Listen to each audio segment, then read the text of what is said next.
বিপদ আপদ আপনাকে সন্ত্রস্ত করে রাখতে পারে, কিন্তু এই বিপদ প্রত্যেকের জীবনে কোনো না কোনো কারণে থাকে। এটা আপনাকে দেখায় যে আপনার মধ্যে কি খামতি রয়েছে, কেন রয়েছে। এই বিপদ হলো সেই মাধ্যম যার দ্বারা আপনি নিজের দুর্বলতাকে নিজের শক্তিতে পরিবর্তন করতে পারেন। একটা ফুলের দিকে তাকান। একটা ফুল তার বুকে যখন একটা সূচ বিধে এপার ওপার হয়ে যায়, শুধু তখনই আমাদের প্রভুর জন্য ফুলের মালা তৈরি করা যায়। সেই জন্য কখনোই বিপদকে ভয় পাবেন না, তার থেকে দূরে পালাবেন না, একে স্বাগত জানান। বোঝার চেষ্টা করুন এই বিপদ কেন আছে। যদি বিপদকে বুঝতে পারেন তবেই জীবনকে বুঝতে পারবেন। যদি জীবনকে বুঝতে পারেন তবে এই বিপদকে সম্পদে পরিণত করতে পারবেন। আসুন আর আমার সাথে ভালোবেসে বলুন, রাধা রাধা।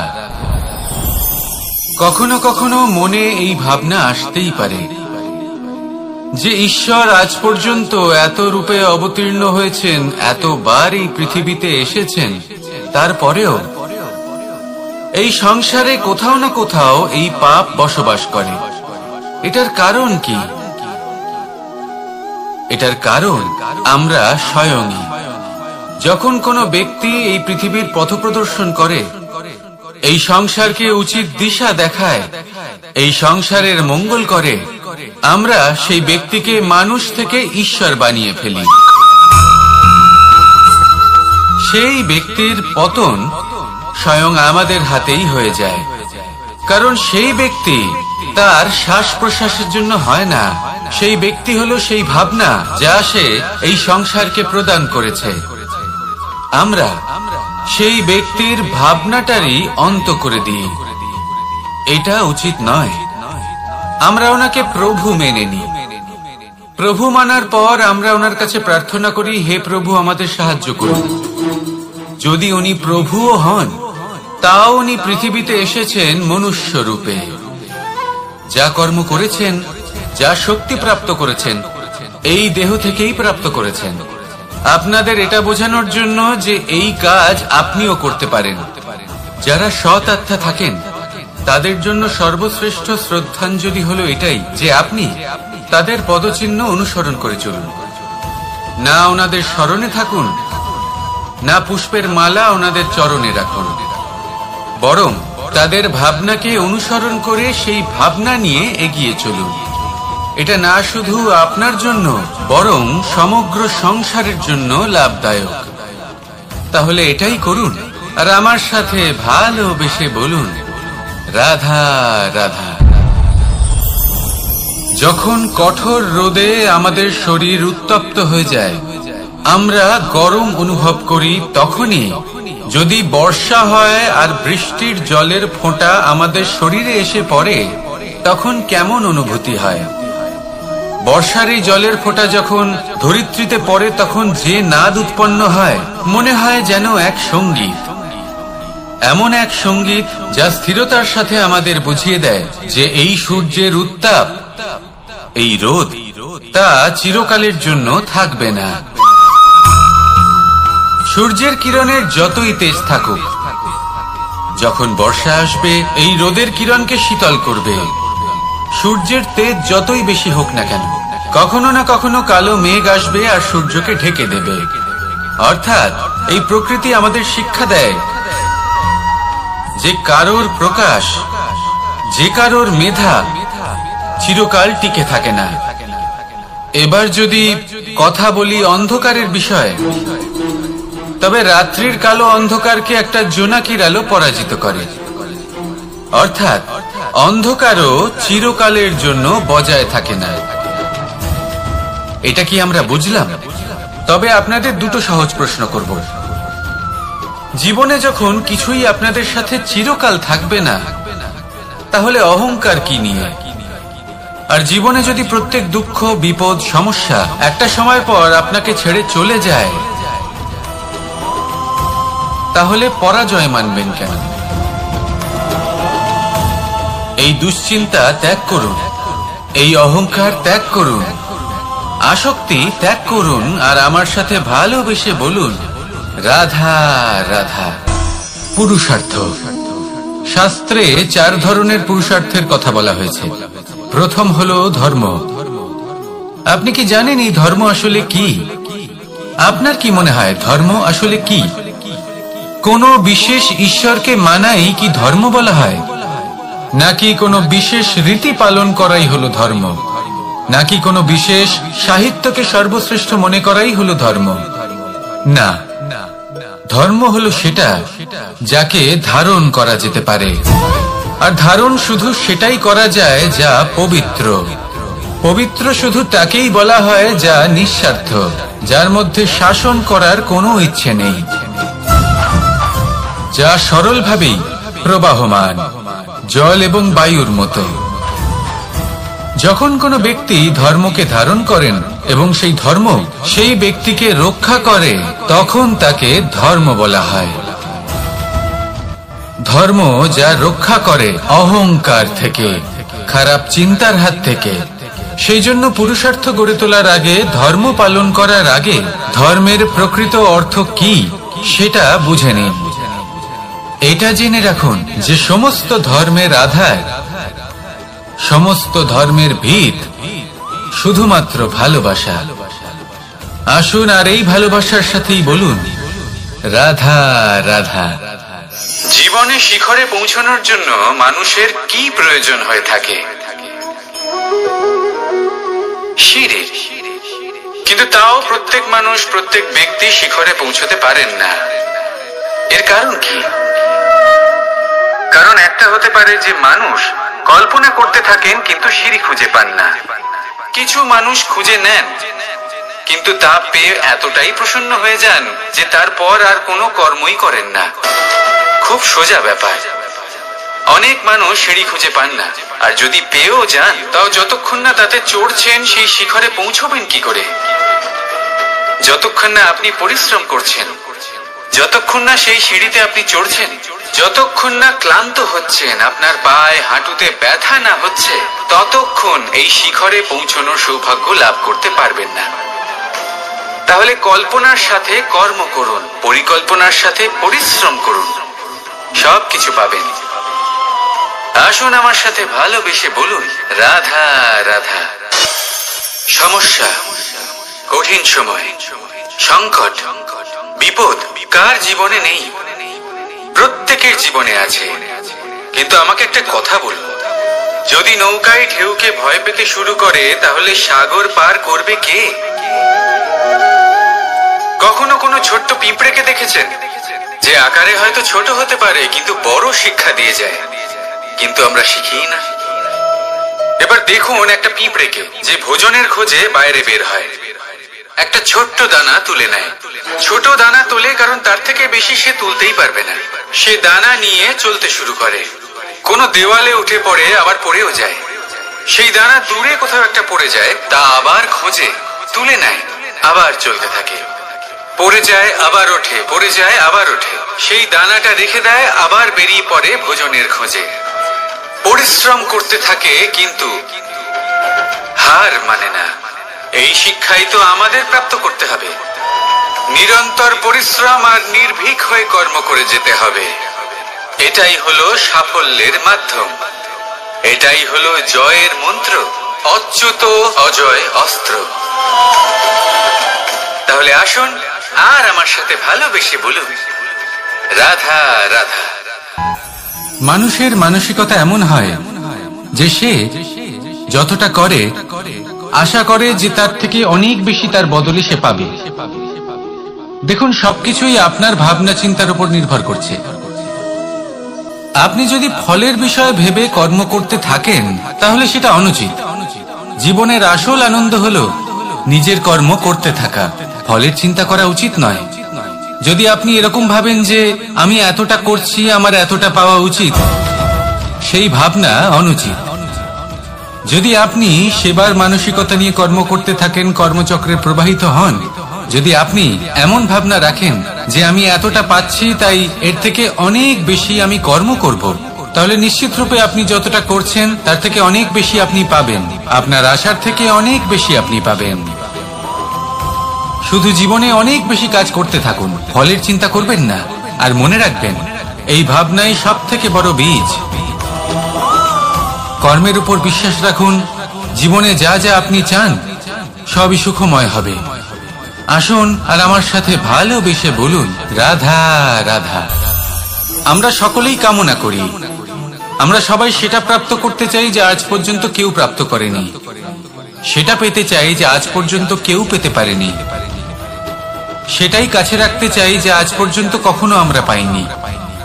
এবার সেটা কিভাবে করা যেতে পারে? যদি আপনি সেটা প্রাপ্ত করতে চান যা আজ পর্যন্ত আপনি কখনো পাননি, তাহলে আপনাকে সেটা করে দেখাতে হবে যা আজ পর্যন্ত আপনি কখনো করেননি। সেই চেষ্টা করতে হবে যা আজ পর্যন্ত কখনো করেননি, সেই পরিশ্রম করতে হবে যা আজ পর্যন্ত কখনো করেননি। তবেই আপনি সেটা পাবেন যা আজ পর্যন্ত কখনো পাননি। কারণ যেমন বীজ বপন করবেন তেমনই অঙ্কুর আপনি লাভ করবেন।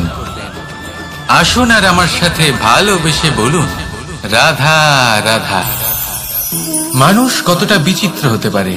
সব সময় স্বপ্ন দেখতে থাকে যে কাল আমি এটা করব, কাল আমি ওটা শুরু করব, কাল আমি ওটা সম্পন্ন করব। এই যে কাল শব্দটা, এই কাল অত্যন্ত বিচিত্র এক শব্দ। আমরা সব সময় এটাকে আসতে দেখতে পাই, কিন্তু এটা আসাতে বর্তমানে পরিণত হয়। আবার আজ নতুন কাল দেখতে পাই, তার জন্য অপেক্ষা করি, যখন সেটা সামনে আসে বর্তমানে পরিণত হয়।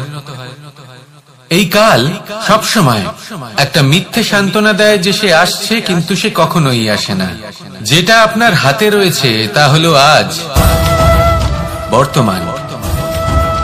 তাই যা করার আছে, যা সম্পন্ন করতে চান, যা শুরু করতে চান, আজ করুন, বর্তমানে করুন। কারণ আজ আপনি যা করবেন সেটাই আপনার ভবিষ্যৎ নির্ধারিত করবে। ভবিষ্যতের বিষয় ভাবতে থাকলে ভবিষ্যৎ সুন্দর হবে না। আজ কর্ম করতে হবে। তাই আজ বর্তমানে জীবন যাপন করুন, কর্ম করুন, আর আমার সাথে ভালোবেসে বলুন, রাধা রাধা। কথায় আছে, যখন আপনি যুদ্ধক্ষেত্রে দাঁড়িয়ে তখন শত্রুকে পিঠ দেখিয়ে পালিয়ে যাওয়া বা পিছু হটে যাওয়া অত্যন্ত অনুচিত যুদ্ধ নীতি হয়। কথায় আছে যে শ্রেষ্ঠ যুদ্ধ নীতি হলো সেটাই যেখানে আপনি অস্ত্র হাতে নিয়ে এগিয়ে যান, সাহসের সাথে যুদ্ধ করে শত্রুকে পরাস্ত করে ফিরে আসেন। আর সেটাই আমি করেছিলাম। তখন মহাভারত রচনা হয়েছিল, কারণ তখন ধর্ম রক্ষা করা আবশ্যক ছিল। কিন্তু এমনও একটা সময় ছিল যখন আমি যুদ্ধ থেকে পালিয়েছি, কারণ তখন প্রজাদের সুরক্ষা বেশি গুরুত্বপূর্ণ ছিল। আমার গায়ে যুদ্ধ বিমুখ হবার কলঙ্ক লাগিয়েছিল। কিন্তু ঠিক আছে, আমি সেটাই করেছিলাম যেটা প্রয়োজনীয় ছিল। শ্রীরামও লঙ্কা গিয়ে রাবণকে হত্যা করার পূর্বে 4 মাস ধরে অপেক্ষা করেছিলেন। অপেক্ষায় ছিলেন কবে সেই সেতু সম্পন্ন হবে। তারপরে গিয়ে রাবণকে পরাস্ত করলেন, তাকে বধ করলেন। জীবনে কখনো কখনো থেমে যাওয়া বা পিছু হটে যাওয়া কার্যকর হতে পারে। এটা প্রত্যেক সময়ের উপরে নির্ভর করে। শত্রু যে কেউ হতে পারে, যখন খুশি আক্রমণ করতে পারে। কোনো মানুষ হতে পারে, আবার কোনো দানবও হতে পারে। আমাদের নিজেদের মানসিকতা হতে পারে, কোনো অসুখ হতে পারে, মহামারীও হতে পারে। সেক্ষেত্রে সেটাই করুন যেটা উচিত মনে হয়। দেখুন, প্রত্যেকবার নারায়ণ তো আপনাকে সাহায্য করতে আসবেন না। অনেক সময় মানুষকে নিজেকেই সেই বাধার সম্মুখীন হয়ে তাকে পরাস্ত করতে হয়। আর এমনিতেও কথায় আছে যে প্রত্যেক নরের মধ্যে নারায়ণ আছেন। তাই অন্তরের নারায়ণকে জাগ্রত করুন, আর যা সমস্যা আছে তাকে সমাপ্ত করে ফেলুন, তা সে যতই পিছু হটে করতে হোক না কেন। আসুন আর আমার সাথে ভালোবেসে বলুন, রাধা রাধা। মানুষ সত্যের সাথে অবগত হবার জন্য ব্যাকুল হয়ে থাকে, চিরকাল চেষ্টা করতে থাকে। জন্ম থেকেই তার মনে এই ইচ্ছে জাগ্রত হয় সত্যিটা কি সেটা জানতে। এবার এই ইচ্ছে, এটা পূর্ণ কিভাবে করা যেতে পারে? কারণ মনে হয় যে জ্ঞান অর্জন করলেই এই ইচ্ছে পূর্ণ হতে পারে। তাই কেউ কেউ জ্ঞানের পেছনে ছুটতে থাকেন। কেউ এটা ভাবেন যে এই ইচ্ছে পূর্ণ করা যেতে পারে ধন আর শক্তির দ্বারা, তাই তারা ধন আর শক্তি প্রাপ্ত করতে চান। কেউ আবার ভাবেন যে অন্তরের মন্থন দ্বারা এটা সম্ভব হতে পারে। এবার এটাও সত্যি যে মন্থন করলে অমৃত লাভও সম্ভব হতে পারে। কিন্তু তার জন্য এই মন্থন করার জন্য একটা উচিত দিকে অগ্রসর হওয়া প্রয়োজনীয়। উচিত সংযমের দ্বারা সামনে এগোতে হবে, আর কোনো আশা না করে সামনে এগিয়ে যেতে হবে, তবেই এটা সম্ভব হতে পারে। একটা বাদ্যযন্ত্রের কথা ভেবে দেখা যাক। তার থেকে সুর তখনই নির্গত হয় যখন তার তারগুলি ঠিক করে বাঁধা হয়। যদি বেশি বেঁধে ফেলা হয় তাহলে তার ছেড়ে যেতে পারে, আর যদি ঢিলে থেকে যায় তাহলে তার থেকে উচিত সুর নির্গত হবে না। একটা অত্যন্ত গুরুত্বপূর্ণ কথা মনে রাখবেন, সত্যকে লাভ করার প্রাথমিক আধার হলো অনুশাসন। জীবনে এই অনুশাসন আনুন, সত্য আপনা আপনি আপনার কাছে চলে আসবে, আর এই মন প্রসন্ন হয়ে বলবে রাধা রাধা। মানুষের দুটো রূপ রয়েছে, এক আমাদের এই মুখ যা শুধুই চোখে দেখা যায়, আর দ্বিতীয় আমাদের এই মন যা শুধুমাত্র অন্তরাত্মা দ্বারা দেখা যায়। এবার আমাদের এই মুখ তা ঈশ্বর সকলকেই আগে থেকেই প্রদান করেছেন, কিন্তু এই মন কেমন হবে তা আমাদের জীবনের অনুভূতি এবং আমাদের জীবনের লক্ষ্য এগুলি সুনিশ্চিত করে। অর্থাৎ নেত্র দিয়ে দেখা যায় আমাদের এই মুখ, তা শুধুই এই কারণে প্রয়োজন যাতে সংসার আমাদের দেখতে পায়, আমাদের চিনতে পারে।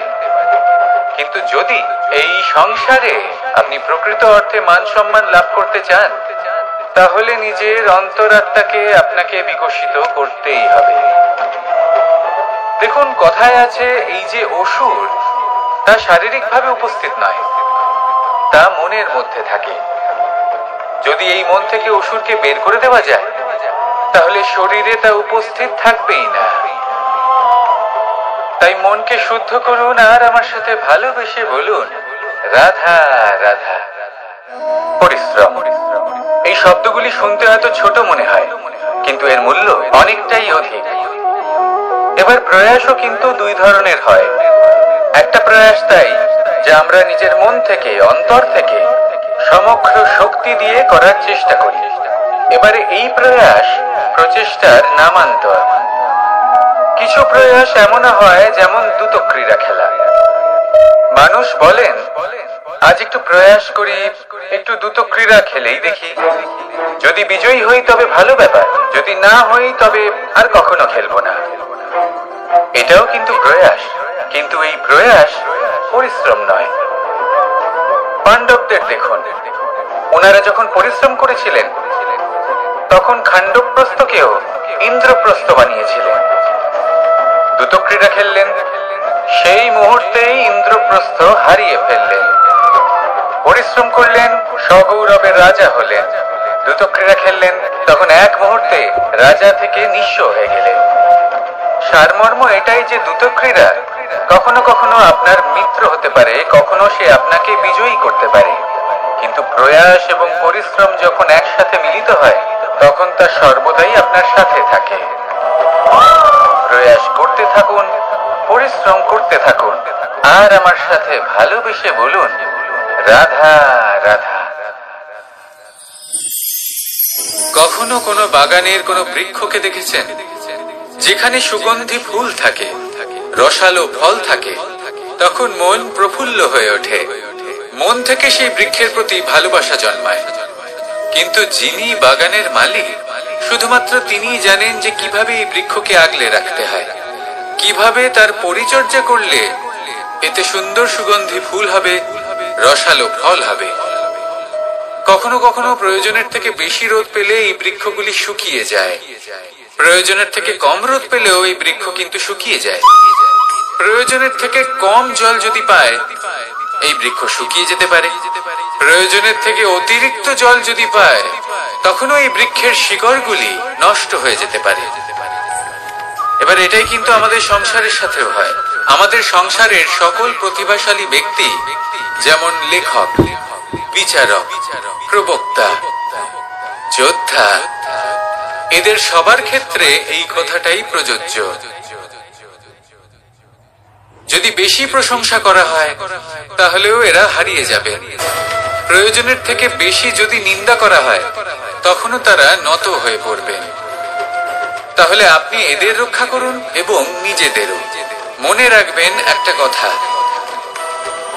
জেনে রাখুন কখন কোন নিন্দায় আপনি লজ্জিত হবেন না, আর কখন কোন প্রশংসার দ্বারা নিজের মধ্যে অহংবোধ জাগ্রত করবেন না। এই মন সুপ্রসন্ন হয়ে বলবে, রাধা রাধা। আমাদের গৃহে অনেক কক্ষ রয়েছে, কিন্তু এমন কি আছে যে একটাই থাকে? আমাদের গৃহের দ্বার। এমন কেন হয়? অনেক দ্বার তো থাকতেই পারে। ভেবে দেখুন, একটা বিশাল ভবন রয়েছে, তার চতুর্দিকে অনেক দ্বার আছে। ভালোই হবে, যাতায়াত করতে সুবিধা হবে, কিন্তু এমন আমরা কেন করি না? এবার আপনি বলবেন যে এটার উত্তর তো সহজ। যতগুলো দ্বার থাকবে ততজন দ্বারপালও থাকবে। কে কখন কোথা থেকে আসবে, কোথায় চলে যাবে সেদিকে খেয়াল থাকবে না। চুরির সম্ভাবনাও বেড়ে যাবে। যাক, এই বিষয় অন্তত আপনি বোঝেন। সেই জন্য আপনার গৃহে একটাই দ্বার রয়েছে। কিন্তু আপনার মনের বিষয় কি জানেন? আপনার মনেও কি কোনো দ্বার আছে? নেই। তার মানে যে কোনো ব্যক্তি যেখান থেকে খুশি আসতে পারে, আর আপনার মনে যা খুশি প্রবেশ করিয়ে চলে যেতে পারে। কোনো বাধার সম্মুখীন না হয়ে কোনো ব্যক্তি আপনার মনে যা কিছু প্রবেশ করিয়ে চলে যাবে, তা সে আমাদের পক্ষে শুভ হোক, অশুভ হোক, বা যতই ঘাতক হোক না কেন। সেই ভাবনা হতে পারে বাসনাময়, ক্রোধে পরিপূর্ণ, মতভেদে পরিপূর্ণ, বিদ্বেষ বা অহংকারে পরিপূর্ণ, বা কোনো ব্যর্থ ভাবনা হতে পারে। বিশ্বের যে কোনো ভাবনা মনে এসে বসবাস করতে পারে। এবার মনে যা ভাবনা থাকবে, মন সেটাই অনুভব করবে। নেতিবাচক ভাবনা যদি মনে ঘর করে, মন সুখ অনুভব কি করে করবে? সেই জন্য আবশ্যক হলো মনের মাঝে ইতিবাচক সত্তার দ্বার গড়ে তোলা। অর্থাৎ কোনো ভাবনা যদি আসে এবং ইতিবাচক হয়, তাহলে তাকে মনে প্রবেশ করতে দিন। যদি তা আপনাকে আর্থিক, সামাজিক, পারিবারিক, আধ্যাত্মিক লাভ দেয়, তাহলে তাকে প্রবেশ করতে দিন। যদি না দেয়, যদি তা নেতিবাচক ভাবনা হয়, তাকে দ্বার থেকেই আবার ফিরিয়ে দিন।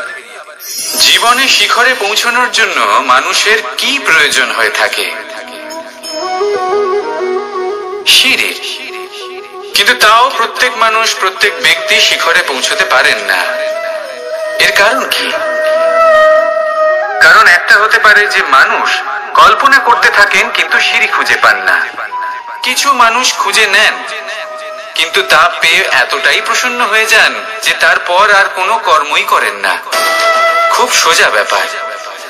অনেক মানুষ সিঁড়ি খুঁজে পান না, আর যদি পেয়েও যান, তাও যতক্ষণ না তাতে চড়ছেন, সেই শিখরে পৌঁছবেন কি করে?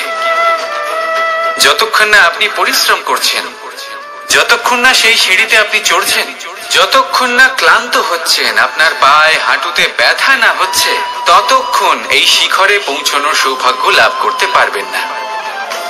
তাহলে কল্পনার সাথে কর্ম করুন, পরিকল্পনার সাথে পরিশ্রম করুন, সবকিছু পাবেন। আসুন আমার সাথে ভালোবেসে বলুন, রাধা রাধা। সমস্যা, কঠিন সময়, সংকট, বিপদ কার জীবনে নেই? প্রত্যেকের জীবনে আছে।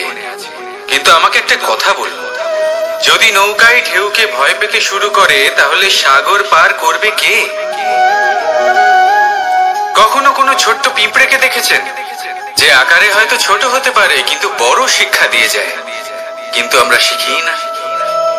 এবার দেখুন একটা পিঁপড়েকে, যে ভোজনের খোঁজে বাইরে বের হয়, একটা ছোট্ট দানা তুলে নেয়।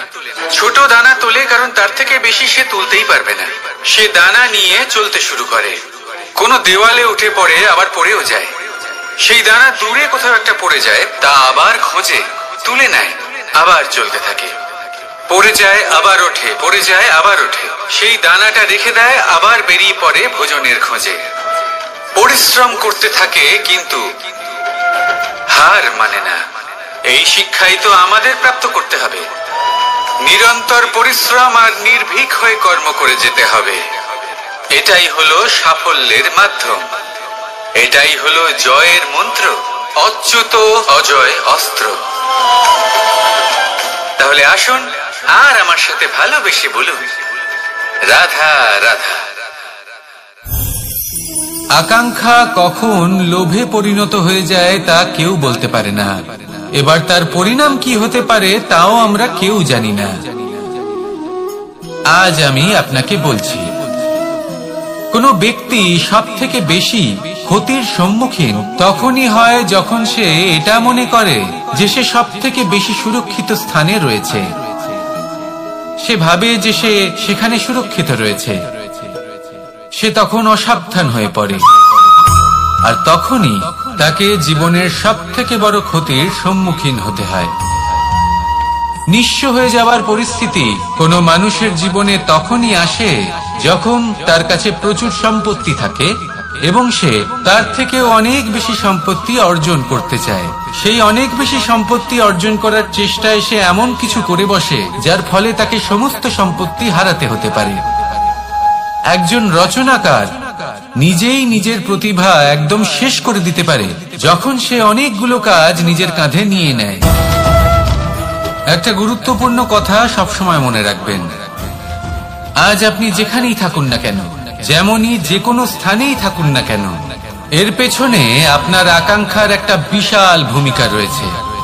কিন্তু মনে রাখবেন, আপনাকে শিখতে হবে যে কখন আর কিভাবে নিজের উচ্চাকাঙ্ক্ষাগুলিকে লাগাম পরাতে হবে, কারণ এটা অত্যন্ত আবশ্যক।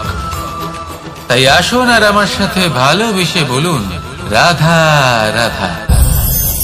সংসারের বিভিন্ন ক্ষেত্রে আপনি অনেক কিছুই দেখতে পাবেন, যে কোনো খেলা, কোনো নাটক দেখতে পাবেন, কেউ কোনো খেলা খেলছে তা দেখতে পাবেন, আর দর্শকগণ এই দেখে অত্যন্ত আনন্দ লাভ করেন, হাততালি দিতে থাকেন, প্রশংসা করতে থাকেন, নিজের অন্তরের উৎসাহ প্রকাশ করতে থাকেন। কি দেখে করেন? সেই সমস্ত খেলোয়াড়দের দেখে করেন যারা এই খেলাটা খেলছে, তাই না? কিন্তু অনেক সময় সেই খেলোয়াড়রা সেই খেলার আনন্দ উপভোগ করতে পারেন না, কারণ ওনারা চাপা পড়ে যান তাদের কামনার চাপে, জয় লাভ করার কামনা, প্রথম স্থান লাভ করার ইচ্ছে, প্রতিযোগিতায় সব থেকে এগিয়ে থাকার ইচ্ছে তাদেরকে এই খেলা উপভোগ করতেই দেয় না। সেই জন্য কখনো কখনো এই খেলোয়াড়দের থেকে অনেক বেশি আনন্দ উপভোগ করেন দর্শকগণ, যেখানে এই খেলাটা কিন্তু খেলছেন খেলোয়াড়রাই।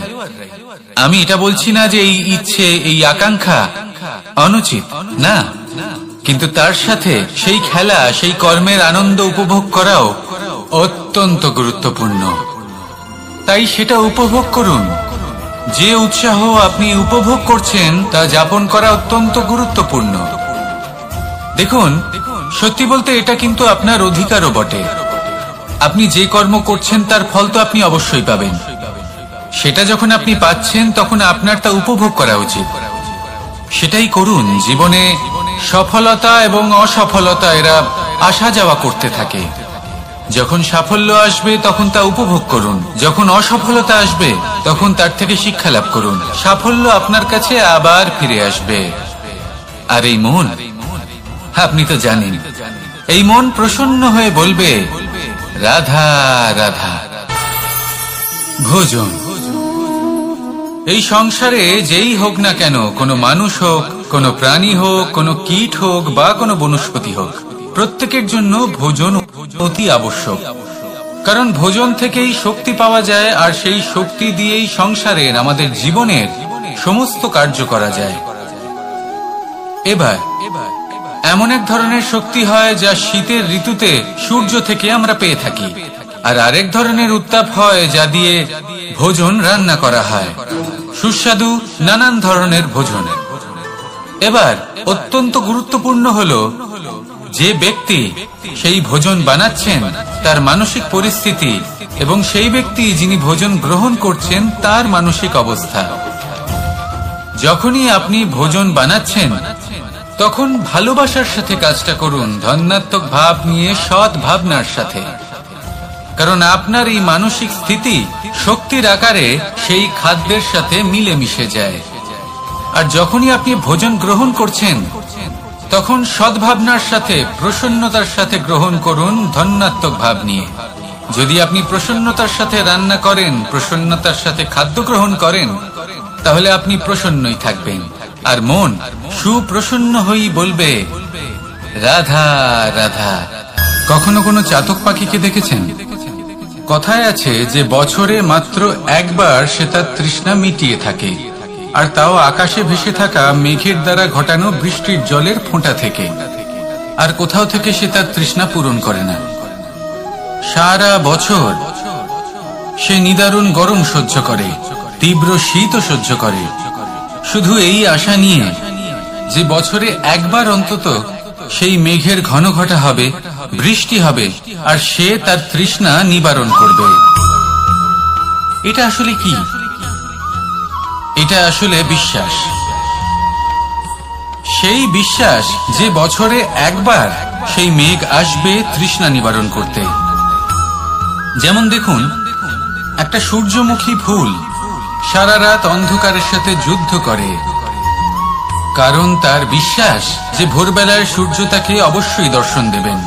সেটাও বিশ্বাস ছিল যার উপর ভরসা করে মনু একটা নৌকা নিয়ে বেরিয়ে পড়েছিলেন এবং সমস্ত সৃষ্টিকে প্রলয়ের হাত থেকে বাঁচিয়েছিলেন। সেটাও ছিল ভালোবাসার প্রতি বিশ্বাস, যার উপর ভরসা করে বানর এবং ভাল্লুক সেনা নিয়ে শ্রীরাম আক্রমণ করেছিলেন সমস্ত বরদানপ্রাপ্ত অসুরগণ এবং রাক্ষসগণের লঙ্কায় এবং জয় লাভ করেছিলেন। এই বিশ্বাসই হলো এই বিশ্বের আশা। বিশ্বাস রাখুন যে আপনি হলেন সর্বশ্রেষ্ঠ এবং শুধুই নিজের কর্ম করতে থাকুন। এই বিশ্বাসের আশাই আপনাকে প্রতি মুহূর্তে বল প্রদান করবে। এ হলো আমার বিশ্বাস। আসুন আর আমার সাথে ভালোবেসে বলুন, রাধা রাধা।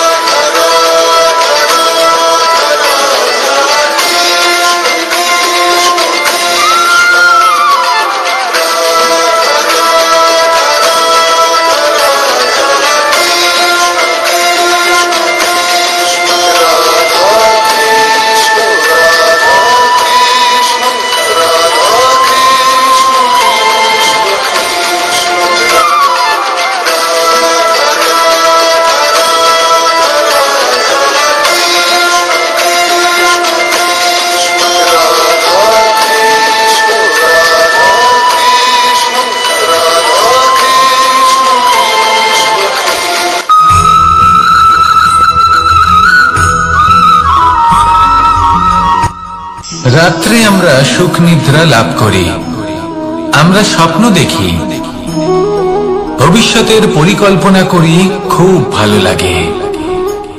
সকালে যখন চোখ খুলি নিদ্রা ভঙ্গ হয়, স্বপ্ন সেইখানেই ভেঙে যায়, আর তারপর আমরা আমাদের রোজকার জীবন যাপন করি। স্বপ্ন হয়তো মানুষ রাতের বেলায় দেখেন, কিন্তু সেটাকে সার্থক দিনের বেলাতেই করতে হয়।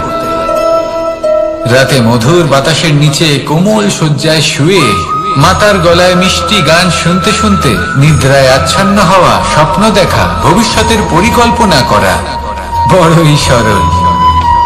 কিন্তু সকালবেলায় সময় মতো উঠে সূর্যের তাপ সহ্য করে, সেই উষ্ণতা সহ্য করে সর্বাঙ্গ ঘেমে গিয়ে নিজের পথ খুঁজে বের করা, সেই পথে অগ্রসর হওয়া, বাধা বিপত্তি এসবের সম্মুখীন হওয়া, আর তারপর লক্ষ্য লাভ করা, এগুলো কঠিন কাজ। এ হলো অত্যন্ত কঠিন কাজ। যদি আপনি চান যে স্বপ্ন আপনি দেখেছেন তা সত্যি হোক, তাহলে দিনের বেলায় আপনাকে বেরিয়ে কর্ম করতেই হবে, পরিশ্রম করতেই হবে। মনের এই চক্ষু দিয়ে স্বপ্ন দেখা সম্ভব, কিন্তু যদি আপনি বুঝতে পারেন যে এই স্বপ্নই হলো আপনার লক্ষ্য, তাহলে তাকে সার্থক করতে শুধুমাত্র পরিশ্রম দ্বারাই করতে হবে। তাহলে পরিশ্রম করুন আর আমার সাথে ভালোবেসে বলুন, রাধা রাধা। মানুষের জীবনে তিনটি গুণ অত্যন্ত প্রয়োজনীয়: শ্রদ্ধা, বিনম্রতা, যোগ্যতা। যদি জ্ঞান লাভ করতে চান তাহলে শ্রদ্ধার প্রয়োজন, যদি মান লাভ করতে চান তাহলে স্বভাবে বিনম্র হওয়া প্রয়োজন, আর যদি মনোবাঞ্ছিত স্থান লাভ করতে চান তাহলে যোগ্যতার প্রয়োজন। বিষয়টা সহজ। শ্রদ্ধা আপনাকে জ্ঞান দেবে, নম্রতা আপনাকে মান, আর যোগ্যতা উচিত স্থান দেবে। কিন্তু যদি আপনি এই তিনটি গুণ সম্মিলিত করেন, তাহলে এমন কিছু লাভ করবেন যা এই সব কিছুর থেকে অনেক ঊর্ধ্বে। সম্মান, আর এ হলো সেই সম্মান যা প্রত্যেক মানুষের নিজের জীবনে লাভ করতে চেষ্টা করা উচিত। কারণ এই হলো সেই সম্মান যার কারণে আপনি চলে যাওয়ার পরেও এই সংসার আপনাকে ভালোবাসবে আর মনে রাখবে। আসুন আমার সাথে ভালোবেসে বলুন, রাধা রাধা। আকাঙ্ক্ষা কখন লোভে পরিণত হয়ে যায় তা কেউ বলতে পারে না। এবার তার পরিণাম কি হতে পারে তাও আমরা কেউ জানি না। আজ আমি আপনাকে বলছি, কোন ব্যক্তি সব থেকে বেশি ক্ষতির সম্মুখীন তখনই হয় যখন সে এটা মনে করে যে সে সব থেকে বেশি সুরক্ষিত স্থানে রয়েছে। সে ভাবে যে সে সেখানে সুরক্ষিত রয়েছে। সে তখন অসাবধান হয়ে পড়ে, আর তখনই তাকে জীবনের সব থেকে বড় ক্ষতির সম্মুখীন হতে হয়। নিঃস্ব হয়ে যাওয়ার পরিস্থিতি কোনো মানুষের জীবনে তখনই আসে যখন তার কাছে প্রচুর সম্পত্তি থাকে এবং সে তার থেকেও অনেক বেশি সম্পত্তি অর্জন করতে চায়। সেই অনেক বেশি সম্পত্তি অর্জন করার চেষ্টায় সে এমন কিছু করে বসে যার ফলে তাকে সমস্ত সম্পত্তি হারাতে হতে পারে। একজন রচনাকার নিজেই নিজের প্রতিভা একদম শেষ করে দিতে পারে যখন সে অনেকগুলো কাজ নিজের কাঁধে নিয়ে নেয়। একটা গুরুত্বপূর্ণ কথা সবসময় মনে রাখবেন, আজ আপনি যেখানেই থাকুন না কেন, যেমনই যে কোনো স্থানেই থাকুন না কেন, এর পেছনে আপনার আকাঙ্ক্ষার একটা বিশাল ভূমিকা রয়েছে। কিন্তু মনে রাখবেন, আপনাকে শিখতে হবে যে কখন আর কিভাবে নিজের উচ্চাকাঙ্ক্ষাগুলিকে লাগাম পরাতে হবে, কারণ এটা অত্যন্ত আবশ্যক। তাই আসুন আর আমার সাথে ভালোবেসে বলুন, রাধা রাধা। অনেক সময় আমরা জীবনে অনেক মানুষকে এমন বলতে শুনে থাকি যে আমি অসফল হয়েছি কারণ আমার সময় ভালো যাচ্ছিল না। আমি এই জিনিসটা লাভ করতে চাইছিলাম কিন্তু করতে পারলাম না কারণ আমার সময়টা ভালো যাচ্ছিল না। আমি আমার জীবনে ওই মহান কাজটা করতে চাইছিলাম কিন্তু করতে পারলাম না। কেন? কারণ আমার সময়টা ভালো যাচ্ছিল না। কিন্তু যে মুহূর্তে ভালো সময় আমার জীবনে আসবে আমি সব কিছু প্রাপ্ত করব। এমন প্রায় প্রত্যেকেই বলেন। আসুন একটা কথা বোঝা যাক, একজন মালিকে দেখুন, সে প্রত্যেক দিন গাছের সেবা করে, তাকে জল দেয়, তার যত্ন আত্তি করে। কেন? প্রত্যেক দিন সেই গাছ ফল দেয় না।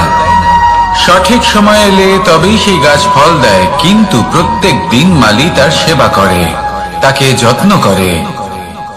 শুধুমাত্র তখন করে না যখন সেই গাছ ফল দিতে সক্ষম। আর যদি মালি গাছের যত্ন প্রতিদিন না করে তাহলে হয়তো সেই গাছ ফল দিতেই পারবে না। এটাই হলো আমাদের জন্য একটা শিক্ষা।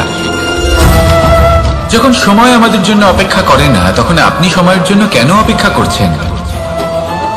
ভালো সময়ের জন্য অপেক্ষা করবেন না। ভালো এবং শুভ কর্ম দ্বারা ভালো সময়কে নিজের কাছে টেনে আনুন।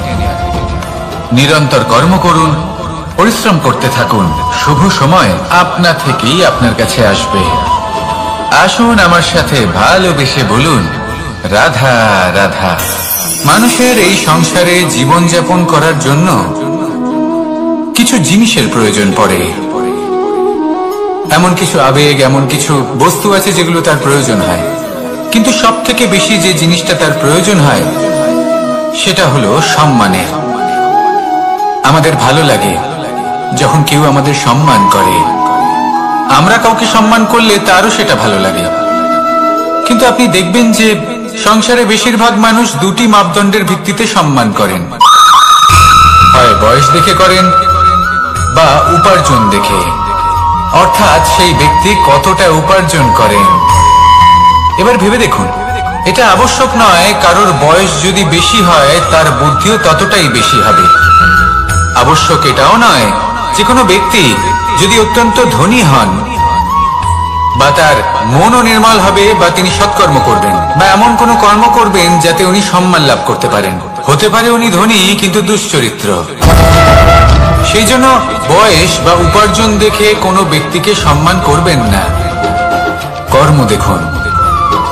যদি গভীরভাবে ভেবে দেখেন তাহলে দেখবেন যদি কোনো মানুষ কোনো সৎকর্ম করেন তাহলে তার প্রতি হৃদয় থেকে সম্মান জাগ্রত হয়।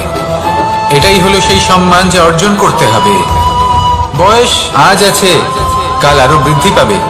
উপার্জন আজ আছে, কাল সেটা কমে যেতেও পারে। কিন্তু যদি আপনি নিরন্তর শুভকর্ম করতে থাকেন তাহলে আপনি মৃত্যুর পরেও অমর হয়ে থাকবেন। আসুন আমার সাথে ভালোবেসে বলুন, রাধা রাধা। পাপ এবং পুণ্য, এই দুই হলো সংসারের এমন দুই বিন্দু যাকে কেন্দ্র করে এই সংসারের চক্র ঘুরতে থাকে। আমরা যদি কোনো কর্ম বিচার করি, হয় পুণ্য নয় পাপের দৃষ্টিভঙ্গি দিয়ে, এটা হয় পুণ্য না হলে পাপ। কিন্তু এই পাপ এবং পুণ্য এই দুই নির্ভর করে প্রত্যেক মানুষের উপর, তার চিন্তাধারা, তার পরিস্থিতির উপর। ধরুন এমন একজন মানুষ যিনি অনেক দিন ধরে বনে পথ হারিয়েছেন, অনেক দিন হয়তো উনি কোনো খাবার খাননি। এবার এমন পরিস্থিতি চলে এসছে যে এবার যদি উনি খাবার না খান তাহলে হয়তো জীবিতই থাকবেন না। আর এমন অবস্থায় ওনার সামনে যদি কোনো প্রাণী আসে তাহলে তাকে শিকার করা, এটা কিন্তু তার কাছে পাপ নয়, এটা তো জীবিত থাকার একমাত্র উপায়। এটা তার কাছে পুণ্য সম। আর যদি আমি এমন একজন ব্যক্তির কথা বলি যিনি সরল, যিনি একটি সুখী, শান্ত, সুরক্ষিত জীবনযাপন করছেন, তার কাছে কিন্তু এটা পাপ। এইরকমই এই সংসারে ভিন্ন ভিন্ন পরিভাষা আছে পাপ এবং পুণ্যের। তার মধ্যে যদি আমি আপনাকে একটি সরল পরিভাষা দিই, সেটা হলো জীবনে যখনই কোনো কর্ম করবেন সেটা নিয়ে একটু ভেবে দেখুন যে এই যে কাজটা আমি করছি তার ফলে এই যে অন্য মানুষেরা আছেন এই সংসারে তারা কি দুঃখ পাবেন? যদি তারা দুঃখ পান তাহলে সেটা পাপ। যদি আপনি এমন কোনো কর্ম করেন যার ফলে অন্যরা প্রসন্নতা লাভ করেন, তাদের মুখে হাসি ফুটে ওঠে, যদি তারা প্রেরিত হন, জীবনে সামনে এগোতে পারেন, তাদের বিকাশ হয়, তাহলে এটা হলো পুণ্য। তাই জীবনে সবসময় পুণ্য করতে থাকুন আর আমার সাথে ভালোবেসে বলুন, রাধা রাধা। বনস্পতি ফলনের জন্য আমাদের কিসের প্রয়োজন পড়ে? একটু ধরিত্রীর, একটু পরিশ্রমের, আর একটা বীজের। এবার যদি মানুষের কথা বলি তাহলে এখানে ধরিত্রী হলো মানুষের এই জীবন, যেখানে মানুষ নিজের ইচ্ছের ফল ফুল ফলন করতে চায়। পরিশ্রম হলো আমাদের কর্ম, আর বীজ হলো আমাদের নির্বাচন।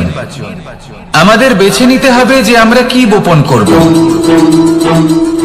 আম নাকি ফণি মনসা। এর মধ্যে আমরা কি পেতে চাই?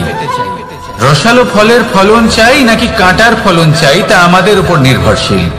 কিন্তু একটা কথা ঠিক, লক্ষ্য যেমনই হোক না কেন, জীবন যেমনই হোক না কেন, যদি আপনি লক্ষ্যের দিকে এগোতে থাকেন তাহলে কর্মের সাথে খামখেয়ালি আচরণ করতে পারবেন না। যদি আপনি এমন করেন তাহলে এটা আপনাকে একটা অনুচিত লক্ষ্যে পৌঁছে দেবে, সেটা কিন্তু নিশ্চিত। সবসময় এটা মনে রাখবেন, কর্মের সাথে খামখেয়ালি হবেন অর্থাৎ কর্মফলও আপনার সাথে খামখেয়ালি হবে। তাহলে নিষ্ঠার সাথে কর্ম করতে থাকুন আর নিজের লক্ষ্যকে প্রাপ্ত করুন। আর আমার সাথে ভালোবেসে বলুন, রাধা রাধা। অগ্নি চতুর্থ তত্ত্ব, সব থেকে বেশি গুরুত্বপূর্ণ কিন্তু তার থেকেও বেশি ভয়াবহ। কখনো অগ্নিকে নিয়ন্ত্রিত রূপে উনুনে জ্বলতে দেখেছেন? এই অগ্নি আমাদের খাবার বানাতে সাহায্য করে, যা আমাদের শক্তি প্রদান করে। কিন্তু এই অগ্নি যখন বিচলিত হয়ে, অনিয়ন্ত্রিত হয়ে কোন বনের আগুন হয়ে ওঠে, তখন মহা বিনাশ ঘটে যায়। আপনারই অন্তরের ঊর্জা হলো এই অগ্নি। এটা আপনার শক্তিও, আপনার ক্রোধ। একে ব্যবহার কিভাবে করবেন তা আপনারই হাতে। যদি কোনো ব্যক্তি নিজের অন্তরের এই ঊর্জাকে ব্যবহার করেন শক্তির রূপে, তাহলে সে বিকাশ ঘটাতে পারে, নির্মাণ ঘটাতে পারে। কিন্তু যদি কোনো ব্যক্তি তার অন্তরের ঊর্জাকে বিধ্বংসী অস্ত্র বানিয়ে ফেলেন, তাহলে নিশ্চিত রূপে মহা বিনাশ ঘটতে পারে, যাতে বিনাশ তারও অবশ্যই হবে। অনেক বছর পূর্বে এমনই এক আগুনের দ্বারা এই সুন্দর পৃথিবীর নির্মাণ হয়েছিল। আর অনেক বছর পূর্বে এমন এক আগুনেই সমস্ত জীব এবং সংসার বিলুপ্ত হয়ে গেছিল। এবার আপনি আপনার অন্তরের ঊর্জা দ্বারা বিনাশ ঘটাতে চান নাকি নির্মাণ ঘটাতে চান, সেই সিদ্ধান্ত আপনারই। আসুন আমার সাথে ভালোবেসে বলুন, রাধা রাধা। কখনো কখনো এমন হয় আমরা আমাদের বাড়ির উঠোনে বীজ বপন করি, আর তা বিকশিত হয় একটা সুন্দর বৃক্ষে। তার শাখাগুলি প্রতিবেশীর বাড়ি পর্যন্ত পৌঁছায়। ফলের বর্ষণ প্রতিবেশীর বাড়িতেও হয়ে থাকে। আর আমরা ভাবি গাছ আমরা উৎপন্ন করব আর ফল খাবেন আপনারা। এই কেমন কথা হলো? আপনাকে এই কথা বুঝতে হবে যে এসব হলো ভৌতিক বস্তু, সাংসারিক বস্তু। কখনো নিজের বাড়ির বাগানে ভালোবাসার গাছ বপন করে দেখুন। তার শাখাও প্রতিবেশীর বাড়ি পর্যন্ত পৌঁছবে, ফলের বর্ষণ সেখানেও হবে। কিন্তু সেই ফল চাইতে আপনাকে যেতে হবে না, সেই ফল দ্বিগুণ মাত্রায় আবার আপনার কাছেই ফিরে আসবে। তাই নিজের বাড়িতে আর নিজের মনে ভালোবাসার গাছ উৎপন্ন করুন। এই জীবন প্রসন্ন হয়ে বলবে, রাধা রাধা। অ দিয়ে অন্ত, আ দিয়ে আরম্ভ, এই দুইয়েরই রাশি সমান। যদি আপনি মন দিয়ে দেখেন তবে দেখবেন এদের সম্পর্ক খুবই নিবিড়। কিভাবে? যখন কোনো কিছু শুরু হয় এটা নিশ্চিত হয়ে যায় যে তা সমাপ্তও হবে। আরম্ভই যদি না হয় তা সমাপ্তও হবে না। যা আরম্ভ হয়েছে তার সমাপ্তি হলো অবশ্যম্ভাবী। এটাই হলো প্রকৃতির নিয়ম, একে এড়ানো যায় না। এবার এই কথা আমরা সকলে জানি। এবার মানুষ কি ভাবে যে সমাপ্তির পরে কি হতে পারে, এর উত্তর তাদের কাছে নেই। তাদের উচিত অন্য কোনো বিষয় ভাবা যা বেশি গুরুত্বপূর্ণ। এবার মানুষ এটা জানে না যে মৃত্যুর পরে কি হতে পারে, কিন্তু এই কথা অবশ্যই জানে যে জন্ম থেকে মৃত্যু পর্যন্ত এই সময়, যাকে আমরা জীবন বলে থাকি, এই সময় আমরা কর্ম করতে পারি। এই কথা তো আমরা জানি। তাহলে এমন কি কর্ম করা যেতে পারে যা আমাদের সমাপ্তির পরও আমাদের প্রাসঙ্গিক করে রাখতে পারে, এই বিষয়ে ভাবা উচিত। যে জন্মগ্রহণ করেছে তার মৃত্যু হবেই, এটা সাধারণ বিষয়। কিন্তু ইতিহাস আজও সেই সকল মানুষজনকে স্মরণ করেন যাদের এই সংসার তাদের মৃত্যু নয়, বরং তাদের জীবনকালে যে কর্ম তারা করেছেন তার দ্বারা মনে রাখেন। সেই কর্মের কারণে এই সংসারে তাদের নাম, তাদের কর্ম, তাদের ব্যক্তিত্ব, তাদের কীর্তি অমর হয়ে থাকে এবং থাকবে। আপনার কাছে এতটা সময় নেই যতটা আপনার মনে হচ্ছে আপনার কাছে আছে। সেই জন্য যত শীঘ্র সম্ভব শ্রেষ্ঠ কর্ম করুন, যতটা পারবেন ততটা অধিক সুকর্ম করুন। এই সংসারে নিজেকে অমর করে তুলুন আপনার মৃত্যুর পরেও। আর আমার সাথে ভালোবেসে বলুন, রাধা রাধা। ওমা, এ কি? আমি কখন থেকে এখানে অপেক্ষা করছি, হাত পেতে দাঁড়িয়ে রয়েছি যাতে একটা ফল আমার হাতে এসে পড়ে এবং সেটা আমি খেতে পারি। কখন থেকে অপেক্ষা করছি, কিন্তু সেটা হচ্ছেই না। এবার আপনি বলবেন যে এসব কি বলছি, এ কি অদ্ভুত কথা বলছি। যদি ফল খেতে হয় তাহলে আমাকে বৃক্ষে চড়তে হবে, ফলের কাছে পৌঁছতে হবে, তবেই তো ফল পাবো। এবারে এটা অত্যন্ত সহজ ব্যাপার, কিন্তু এই বিষয়টা আপনি নিজের জীবনের প্রসঙ্গে ভেবে দেখুন। লক্ষ্য কোথায় আছে আপনি জানেন, সেই লক্ষ্যে পৌঁছানোর পথ কি সেটাও আপনি জানেন, সেই পথে চলার ক্ষমতাও আপনার রয়েছে, কিন্তু তাও আপনি নিজের লক্ষ্য লাভ করতে পারছেন না। কেন?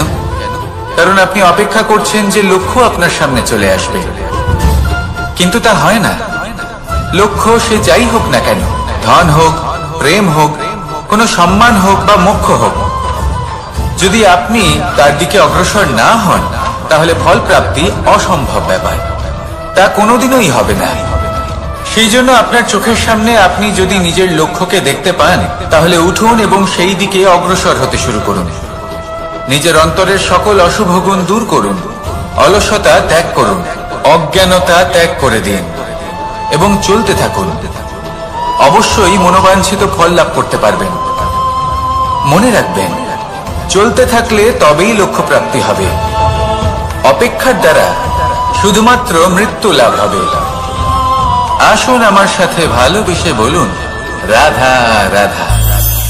পাখি কখন জন্ম নেয়, কখন উড়তে শেখে, কখন বাসা বানাতে শেখে, কখন নিজের মৃত্যু লাভ করে, এসব আমাদের মধ্যে কেউ জানি না। কিন্তু পাখি একটা কথা খুব ভালো করে জানে, যে এই সংসারে যা কিছুই করুক না কেন, এই সংসারের ওকে নিয়ে কিচ্ছু যায় আসে না। এবার আমরা কি করি? কোনো কাজ করার আগে আমরা এটা ভাবি যে এই সংসার যদি আমাকে দেখে ফেলে, তাহলে কে জানে এই সংসার কি ভাববে, আমার প্রতিচ্ছবি কেমন তৈরি হবে কে জানে, কে জানে কি হবে আদি ইত্যাদি। এই সব ভাবনায় আমরা মগ্ন হয়ে যাই। কিছুটা এমন ভাবে মগ্ন হই যে বর্তমানের কর্মের এই জীবনের যাত্রাপথে সেই সময়ের আনন্দ উপভোগ করতে ভুলে যাই।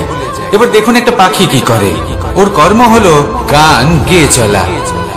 ওই পাখি গেয়ে চলে, কেউ ওর গান শুনুক বা না শুনুক, কেউ আদৌ শুনছে কিনা সেই বিষয়টা নিয়ে সেই পাখির কিছুই যায় আসে না। সেই পাখি নিজের কর্ম করতে থাকে।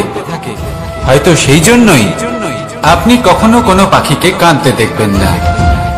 এরকমই আপনাকে নিজেকে গড়ে তুলতে হবে। প্রথমে নিজেকে জিজ্ঞেস করুন, এই যে কর্ম আমি করতে চলেছি সেটা কি উচিত? যদি আপনার মনে হয় সেটা উচিত, তাহলে সেটা প্রমাণ করুন। এটা ভাববেন না যে এই সংসার কি ভাববে। আসুন আর আমার সাথে ভালোবেসে বলুন, রাধা। বনের মধ্যে যদি আপনি কোনো বিষাক্ত সাপ দেখেন, তাহলে কি করবেন? আপনি তখনই তার থেকে দূরে পালাতে চেষ্টা করবেন। আর এটা কেন করবেন? নিজের রক্ষার্থে। এই কথা আমি নয় মেনে নিলাম, কিন্তু নিজের জীবনে এটা করেন না কেন? আপনি যেখানেই যান, যে স্থানেই যান না কেন, প্রত্যেক সময় প্রত্যেক মুহূর্তে এমন বিষাক্ত সাপ আপনি অবশ্যই খুঁজে পাবেন। আর সেই সাপ নয় যাদের আপনি বনে খুঁজে পাবেন, এরা হলো সেই সাপ যা আপনাকে পাপ করতে বাধ্য করবে। আপনার অন্তরের বাসনা, ক্রোধ, অহংকার, লোভ, ঈর্ষা এদের বৃদ্ধি ঘটাবে। দেখুন, বনের এই সাপ আপনাকে একবার ছেড়ে দিতেও পারে, ছোবল নাও মারতে পারে, কিন্তু এই যে পাপরূপী সাপ আছে তা অবশ্যই ছোবল মারবে। কর্ম যদি করেন তাহলে অবশ্যই ফল পাবেন। সেই জন্য যখনই কোথাও যাবেন, যদি এমন কাউকে দেখেন, যদি এমন কিছু দেখেন যে আপনাকে পাপ করতে বাধ্য করছে, তাহলে সেই মুহূর্তে সেখান থেকে পালিয়ে যান। যেমন বনের সাপ দেখে আপনি পালাতে থাকেন। সৎকর্মের রক্ষা অত্যন্ত আবশ্যক। আসুন আর আমার সাথে ভালোবেসে বলুন, রাধা রাধা। যদি কোনো সিংহ বানরের মতো গাছে চড়তে চেষ্টা করে, তাহলে কি হবে? একটা মাছ যদি মাটিতে হাঁটতে চেষ্টা করে, তাহলে কি হবে? তারা বিফলই হবে। কিন্তু এরকম কেন হয়? তার কারণ হলো প্রকৃতির রচনা কিছুটা এরকম। এখানে প্রত্যেকটি ব্যক্তিকে, প্রত্যেকটি প্রাণীকে আলাদা আলাদা গুণের অধিকারী করা হয়েছে এবং সকলকে একটা সীমাও প্রদান করা হয়েছে। এবার এই যে বৃক্ষ, পশু, পাখি, এদের মধ্যে সেই ক্ষমতাই নেই যে এরা নিজেদের যাচাই করতে পারবে, নিজেদের সীমাগুলো বুঝতে পারবে, নিজেদের সদ্গুণগুলো চিনতে পারবে। এরা সেটা করতে পারবে না। কিন্তু মানুষ তো আলাদা। মানুষের কাছে সেই বিশেষ শক্তি আছে যে তারা পূর্ণরূপে নিজেদের যাচাই করতে পারবে, নিজেকে পূর্ণরূপে বুঝতে পারবে, নিজের দোষ, নিজের অপগুণ, নিজের সদ্গুণ, নিজেদের সীমাগুলো তারা বুঝতে পারবে। আর এটা অত্যন্ত গুরুত্বপূর্ণ। কথায় আছে যে যদি সাফল্য লাভ করতে হয়, তাহলে নিজেকে যাচাই করে নিতে হবে। তাই নিজেকে যাচাই করুন, নিজের সাথে পরিচিত হয়ে যান এবং জীবনে কর্ম করতে থাকুন। সাফল্যের শিখরে অবশ্যই পৌঁছে যাবেন। আর ওখানে যদি যান, তাহলে এই মন প্রসন্ন হয়ে অবশ্যই বলবে, রাধা রাধা। অন্ধকারাচ্ছন্ন রাত্রি যদি এসে থাকে, তাহলে আলোকিত প্রকাশ নিয়ে সূর্যও অবশ্যই আসে। রোগ যদি এসে থাকে, তাহলে তার ওষুধও অবশ্যই আসে। সমস্যা যদি আসে, তাহলে সেই সমস্যার সমাধানও নিজে থেকেই আমাদের কাছে চলেই আসে। এই সংসার, এই জীবনের শুধুমাত্র একটাই নিয়ম আছে, আর তা হলো এটাই, এই সংসার হলো একটা চক্রের মতো। এতে শাশ্বত বলে কিছু নেই, নিত্য বলে কিছু নেই। আর যা কিছুই রয়েছে সব বদলাতে চলেছে। যদি আপনার জীবনে দুঃখ থাকে, সমস্যা থাকে, যদি আপনি বিপদ দ্বারা আচ্ছন্ন, তাহলে মনে রাখবেন সবকিছু বদলে যেতে চলেছে। দুঃখের সময় কাঁদবেন না, মনকে আরো দুঃখী করে তুলবেন না, কারণ এখানে যা কিছুই এসেছে তা যাওয়ার জন্যই এসেছে। তাহলে এত চিন্তা কিসের? আনন্দ সহকারে জীবন যাপন করুন, আর আমার সাথে ভালোবেসে বলুন, রাধা রাধা। রাত্রিবেলায় যখন আলোকিত জোনাকিদের দেখেন তখন মন প্রসন্ন হয়ে ওঠে। এদের দেখতে খুবই সুন্দর লাগে। আর এমন ঠিক কেন হয়? প্রথম হলো এটাই যে রাতের বেলায় চতুর্দিক অন্ধকারাচ্ছন্ন থাকে। এমত অবস্থায় যদি আমরা কোথাও একটু প্রকাশ দেখি তাহলে সেটাই আশার কিরণের ন্যায় মনে হয়। সেই প্রকাশই আমাদের মন প্রসন্ন করে তোলে। আর সেই জন্য যে সকল মানুষ রাতের বেলায় কোনো জোনাকি দেখতে পান তারা প্রসন্ন হয়ে যান। এবার কখনো কখনো জীবনে আমাদের মনে হয় যে চতুর্দিকে শুধুমাত্র অন্ধকারই হয়ে আছে। প্রত্যেকেরই তা কখনো মনে হয়। আর তখনই আমাদের নিরাশ হলে চলবে না, আমাদের দুঃখী হলে চলবে না। সেই সময় আমাদের খুঁজতে হবে নিজেদের আশেপাশে, চতুর্দিকে আর কোথাও না কোথাও আমরা প্রকাশ অবশ্যই দেখতে পাবো। আশার একটা কিরণ অবশ্যই দেখতে পাবো। কেউ এমন একটা কর্ম করেন যেটা দেখে আমরা প্রেরিত হয়ে যাই। আর এমন কোন কর্ম যদি আপনারা করেন তাহলে সেই কর্ম আপনার মনকে প্রসন্ন ভাব, আনন্দ এবং ভালোবাসা দ্বারা ভরিয়ে তুলবে। আপনার অন্তরে সেই অন্ধকারের অন্ত করবে, দুঃখেরও অন্ত করবে। আর এই মন প্রসন্ন ভাব নিয়ে বলবে, রাধা রাধা। মনুষ্য জীবনের সব থেকে বেশি গুরুত্বপূর্ণ বিষয় হল মনের একাগ্রতা। এই সংসারের যে কটি মহান কার্য সম্পাদন হয়েছে তা হলো মনের এই একাগ্রতার একমাত্র ফল। আপনি অবশ্যই দেখে থাকবেন অনেক ছোট বড় নদী যা বয়ে চলে তাদের সামনে একটা বাঁধ নির্মাণ করা হয় সেই সব নদীর জল সঞ্চয় করতে। বাঁধ হয়ে গেলে প্রয়োজন মতো বা মনের ইচ্ছে মতো তাকে ব্যবহার করা সম্ভব। এবার এটাই আমাদের মনের সাথেও সম্ভব। আমাদের মনের একাগ্রতা আজকের দিনে দাঁড়িয়ে বিভিন্ন ধরনের বিকার, ক্রীড়া এবং ভোগের মধ্যে ভাগ হয়ে গেছে। একে একত্রিত করতে হবে, একটা বাঁধ নির্মাণ করতে হবে, কর্মের বাঁধ। আপনাকে শুধু এটাই করতে হবে, যেটা উচিত কর্ম সেটাই করুন, যেটা অনুচিত কর্ম সেটা করা থেকে নিজেকে বিরত রাখুন। ব্যাস, এই কাজটাই আপনি করতে থাকুন, করতে থাকুন। মনের মধ্যে একাগ্রতার বাঁধ নির্মাণ করুন। আর একবার যদি তা নির্মাণ হয়ে যায় তাহলে যখন চাইবেন, যেখানে চাইবেন, যতটা চাইবেন একাগ্রতা প্রয়োগ করতে পারবেন। আর একবার যদি আপনি এটা শিখে যান তাহলে এই সংসারকে বদলে ফেলার মতো কাজ আপনি করতে পারবেন, সমাজকে শুধরাবার মতো কাজ করতে পারবেন। তাহলে এই মনকে একাগ্র করুন আর আমার সাথে ভালোবেসে বলুন, রাধা রাধা।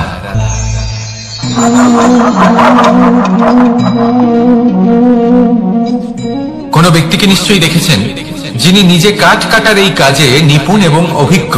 এবার আপনারা দেখবেন যে তার মনোযোগ সমস্ত কাঠের ওপর থাকে না, তার মনোযোগ থাকে শুধুমাত্র একটা কাঠের ছোট্ট একটি অংশের ওপর, যেখান থেকে তার টুকরো করা হচ্ছে।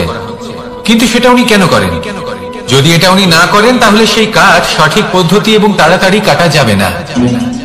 জীবনেও তাই হয়ে থাকে।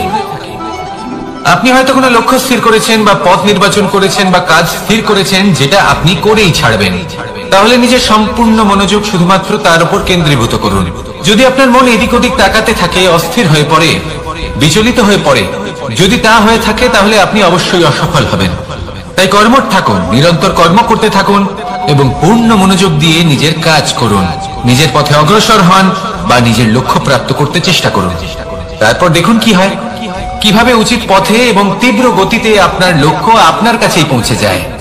আর আপনার এই মন প্রসন্ন হয়ে বলে, রাধা রাধা। কখনো কোনো নদীকে দেখেছেন? একই আকার, একই স্থান, শুধু প্রবাহিত হতে থাকে। এর মধ্যে কখনো কোনো অপদ্রব্য ফেলে দেখুন, দেখবেন সেটা বেশিক্ষণ সেখানে থাকে না। সেটা নদীর সাথে বইতে থাকে আর বয়ে যেতে যেতে সাগরে সমাহিত হয়ে যায় আর শেষ পর্যন্ত সাগর সেটাকে তটে ফেলে দেয়। কিছুটা এমন হওয়া উচিত আমাদের বিচারধারাও। এক স্থানে তা স্থগিত হওয়া উচিত নয়, এটা সবসময় প্রবাহমান হওয়া উচিত। তবেই আমাদের চেতনা, আমাদের মূল্যবোধ এবং আমাদের স্মৃতি এই তিনটি শ্রেষ্ঠ থাকবে। আর এটাই হলো পুকুর এবং নদীর মধ্যে পার্থক্য। নদীতে জল সবসময় বয়ে চলে, সেই জন্য পবিত্র থাকে, শুদ্ধ থাকে এবং পরিষ্কার থাকে। আর সেখানে এই পুকুরের তলদেশে সব জমা হতে থাকে আর সেই জন্য তা অপবিত্র হয়ে যায়। তাই সবসময় এই বিচারধারা প্রবাহমান রাখুন। যদি মনে কোনো ভাবনা চলে আসে, সেখানেই থেকে যায় এবং বিদ্যে থাকে, তাহলে তা বের করে দিন, তাকেও বয়ে যেতে দিন এবং তার যা উত্তর হবে তা সময়ের সাথে আপনার সামনেই চলে আসবে। শুধুই নদীর মতো প্রবাহমান হন আর আমার সাথে ভালোবেসে বলুন, রাধা রাধা। এই সংসারে সাফল্য লাভ করার জন্য জ্ঞানের প্রয়োজন হয়, পরিশ্রমের প্রয়োজন হয়, দৃঢ় নিষ্ঠার প্রয়োজন হয়। নিরন্তর চেষ্টা করা প্রয়োজনীয়, কিন্তু আরো কিছু আছে যা অত্যন্ত প্রয়োজনীয় এবং গুরুত্বপূর্ণ।